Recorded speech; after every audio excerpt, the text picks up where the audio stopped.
Trump's calls for defense spending in Europe. Donald Trump got used to shaking the foundations of NATO with his public statements, more so than any of his predecessors. In 2016, then-candidate Trump's statements about the unfair fiscal burden carried by the United States compared with its European allies was nothing fundamentally new in NATO's nearly 7-decade history, as mentioned by Fabrice Pothier and Alexander Vershbow. We can, for example, refer to the experience of the 1970s, when Henry Kissinger pressed U.S.-European partners toward an increase of their defense expenditures. But in 2016 Trump moved ahead and declared his readiness to make conditional the U.S. commitment under Article 5 of NATO's founding treaty, which obligates members to come to the defense of any ally that comes under attack. Trump has suggested that would depend on whether the ally in question had fulfilled its financial obligations to us. In this, Trump meant NATO's 2% of gross domestic product target for defense spending. In 2016, just 2 countries of NATO met the 2% target, the US and the UK. After his inauguration in January 2017 and over the next 4 years, President Trump had an opportunity to use this unsatisfactory defense performance of European countries as a pretext to make good on his threat, but he never did. The US remains in NATO, ensuring security in Europe. Almost 8 years passed since that time, and in February 2024 Donald Trump made a similar statement in an even more attention-grabbing way. Trump, speaking during a political rally in South Carolina, quoted the president of a big country that he did not name as asking, "Well, sir, if we don't pay, and we're attacked by Russia, will you protect us?" I said, "You didn't pay? You're delinquent." He said, "Yes, let's say that happened. No, I would not protect you. In fact, I would encourage them to do whatever the hell they want. You gotta pay." Trump has just reminded the European NATO countries about their obligations to spend more on defense, at least 2% of GDP. This is what NATO has requested since 2006. When NATO defense ministers agreed to commit said minimum to ensure the alliance's military readiness. This is what Trump has focused his attention on since 2016. His recent reminder is bundled in a manner inherent to him, a mix of warnings, threats, and ultimatums. Yet in contrast to the 2016 version, the 2024 Trump statement is much more consequential, even alarming, in the wake of the 2022 Russian invasion of Ukraine. How have European countries responded in 2024? It seems that in 2024, NATO and European leaders are taking Trump's statements seriously. Perhaps this is because Trump has now put on a brighter spotlight on the issue, or perhaps because 2016 differs from 2024 in one major way. Russia is now waging a full-scale war in Ukraine, which, if the situation develops accordingly, could drag European countries into the conflict as well. NATO Secretary General Jens Stoltenberg responded that any suggestion that allies will not defend each other undermines all of our security, including that of the United States, and puts American and European soldiers at increased risk. EU Council President Charles Michel said, "Reckless statements on NATO's security and Article 5 solidarity serve only Russian President Vladimir Putin's interests." Germany's foreign ministry posted the message "One for all and all for one" with the hashtag #StrongerTogether on its English-language X account following Trump's comments. Polish Defense Minister Władysław Kosiniak-Kamysz stated that NATO's motto "One for all for one" is a concrete commitment. Undermining the credibility of allied countries means weakening the entire NATO. The president of Estonia, another Eastern Flank NATO country, Roberta Metsola, was more concrete than her partners from Poland. "I think what the presidential candidate in America said is also something to maybe wake up some of the allies who haven't done that much." Metsola went on to say that the European Union should spend more on defense. EU Internal Market Commissioner Thierry Breton was among the most decisive and forward-looking. We have heard that before, nothing new under the sun. We cannot flip a coin about our security every 4 years depending on this or that election, namely the U.S. presidential election. Britain, too, was angling for a boost European defense expenditures. Did Europe progress in defense expenditures since the 2014 annexation of Crimea? As of 2024, there are now 11 countries that meet the NATO target. This compares to just 3 countries in 2014, the US, the UK and Greece. Obviously, this represents progress. However, there are still 19 countries, including Canada, that do not meet the 2% NATO target. Among these 19 countries, 9 countries still have defense expenditures lower than 1.5% of GDP. Moreover, since 2014, Croatia and Turkey have reduced their defense expenditures as a share of GDP. Thus, this all gives reason to believe that NATO suffers from a lack of internal discipline, and that administrative levers within NATO must be empowered to encourage compliance. At the same time, since 2014, NATO has demonstrated excellent results in terms of increasing spending on military equipment. Thus, while in 2014 only 7 NATO countries exceeded 20% of equipment expenditure as a share of defense expenditure, as of 2023 all NATO countries exceeded this indicator. Moreover, 9 NATO countries have equipment expenditures as a share of defense expenditures that exceed 30%. In other words, it cannot be said that since 2014, Europe has completely ignored Trump's calls during his first presidential term. Questions remain, however, about overall defense spending. Trump's threat to Europe to increase defense spending to the minimum target or risk the U.S. not following through on its obligation under Article 5 of the NATO Charter, which was made last week, has already had an immediate impact on European leaders.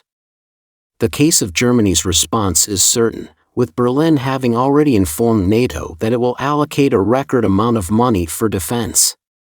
For the first time in 3 decades, Germany has announced a planned allocation of an amount equivalent to 2% of GDP. The government has informed NATO of a transfer of $73.4 billion for military needs. During the Cold War, Germany's military spending quota routinely exceeded 3% of GDP. NATO responded immediately too. Just before the NATO ministerial meeting, NATO Secretary General Jens Stoltenberg announced a record increase in defense spending. In 2024, NATO members in Europe will invest $380 billion in defense. This will exceed 2% of their total GDP for the first time, the NATO Secretary General said. In 2023, this figure was 1.85%. The Secretary General also announced how many NATO members will spend more than 2% on defense in 2024. I expect that this year 18 allies out of 31 NATO member states will spend 2% of GDP. This is also a record. This is a 6-fold increase since 2014, when only 3 allies met this requirement. What is driving defense expenditures in Europe?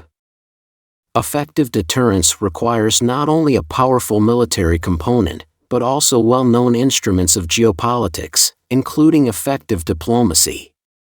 Perhaps this is where European leaders feel real uncertainty should the United States withdraw from the European security architecture. Would NATO without the United States be a sufficient geopolitical entity to effectively deter external threats? And to be quite frank and substantive, which NATO countries will be able to fulfill the representative role of NATO that the United States is used to playing? Last year, Henry Kissinger made an extremely important statement in this regard. Kissinger said the political center of gravity in Europe is shifting inexorably toward Berlin, presenting a fresh challenge to the country's leadership. The leading country has to be an example of moderation and wisdom in balancing the interests of all the European countries. This is probably what was discussed during Chancellor Scholz's visit to the White House following his meeting with President Biden in February. At the same time, the most pressing issue remains U.S. nuclear weapons in Europe, which successfully provided nuclear deterrence against the USSR and Russia for decades. Nuclear deterrence, which, after Russia's invasion of Ukraine in 2022, has been increasingly supported by the population of Europe, particularly Germany and the Netherlands. Nuclear deterrence, which has been a fundamental element of NATO's concept since the 1950s, and continues to be so today. In general, the issue of European security in the context of U.S. geopolitical interests and objectives in other regions, the role of NATO, conventional military capabilities in Europe, U.S. nuclear weapons in Europe, and the role of active diplomacy remain urgent issues, but they are also issues that should be addressed by NATO partners with the participation of the United States in a consistent and effective manner. This is in the interest of not only NATO partners but also adversaries regarding world order, and Trump's recent statements are a way of reminding European colleagues that this issue needs to be addressed this time. It is urgent. This is the issue of responsibility and contribution of each country of NATO to global and regional security. Israeli military says it will be unable to destroy half of Hamas's tunnel network. Several sources within the Israeli Defense Forces, IDF, say it will be unable to destroy most of Hamas's tunnel network under Gaza. Prime Minister Benjamin Netanyahu has pledged the Israeli military will eliminate and rescue the Israeli captives in Gaza.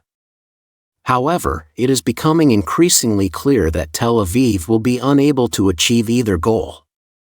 IDF officials at all levels, including generals, say destroying the tunnel network is impossible. The Israel Defense Forces will not destroy all the Islamic Jihad tunnels under Gaza. Probably not even most of them, Haaretz reports.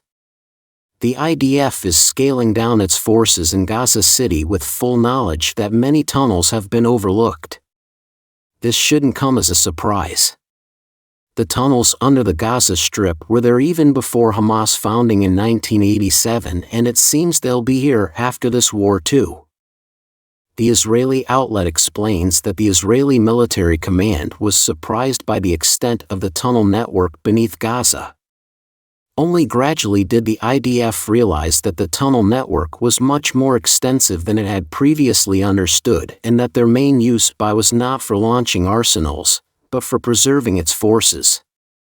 The Haaretz article continues, another assumption that was proven wrong was that it would be enough to control the ground above for a few weeks for fighters, starved of food, water, and oxygen to be forced to emerge. The incorrect assessment of the tunnels is just one of many Israeli intelligence failures highlighted since October 7. Israeli officials had the plans for what ultimately became the October 7 operation over a year before the attack.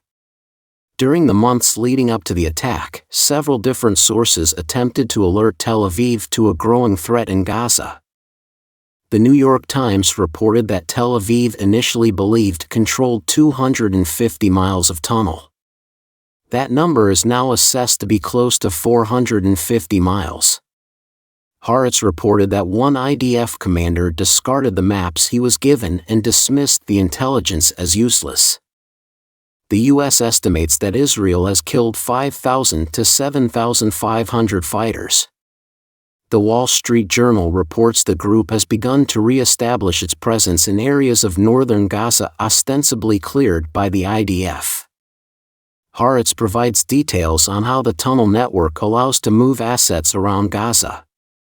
Not only were the tunnels stocked with provisions for a prolonged siege, they provided safe passage between different parts of the city and the Strip, the outlet states. The IDF claimed to have destroyed Hamas regional battalions only to find fighters from those battalions turning up in other areas.